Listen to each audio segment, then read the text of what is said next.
What is upper airway resistance syndrome and what does it mean that I have it? Hi everyone.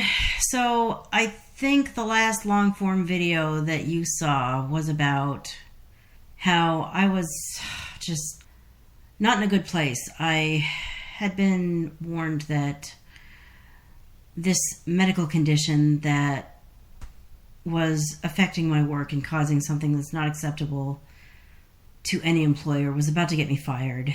And I was like, well, doesn't it mean anything that I'm trying to get a medical diagnosis? They're like, yeah, you've been trying to get a medical diagnosis for 6 months. If you can't get to the bottom of it and get it fixed, you're going to lose your job. We're not going to put up with it anymore. I don't know if I went into those kind of details during the time I was waiting for the diagnosis, but that's what was going on. So I finally had the doctor's appointment, and she said, well, in looking at the sleep study results, I can tell you that you have a mild form of obstructive sleep apnea called upper airway resistance syndrome. What this meant was every 7.5 minutes when I would sleep, I would have some kind of breathing abnormality. Either I would have to snore so hard trying to get air that I would wake myself up, or my airway would close. Either way, I wasn't breathing right, and my brain would jump into fight or flight, do whatever it takes to stay alive. And of course, with that in mind, my quality of sleep was just going to hell. Not quite as hellish as somebody with more severe sleep apnea, but it was sleep apnea and it warranted a CPAP machine. So I now have a CPAP machine, and I could do a whole other video. I'm not going to say I will. I could. I might. I'll say I might. I get tired of watching videos where they're going to say, I'm going to do another video, and then they never get around to doing another video. So I'm not going to promise something I'm not certain that I'm going to deliver.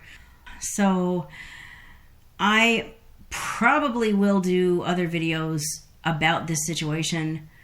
I might do a video about the CPAP itself and how it works and what I think of it or whatever.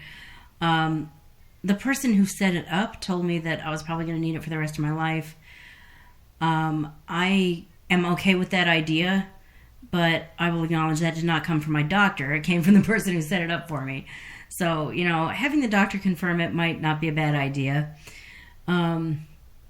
They also said that my doctor probably is going to want to see me in 2 or 3 months. I'm like, yeah, we're going to need to see each other sooner than that. If only because on paper, my plan at work is I'm supposed to go back to work the day after Labor Day.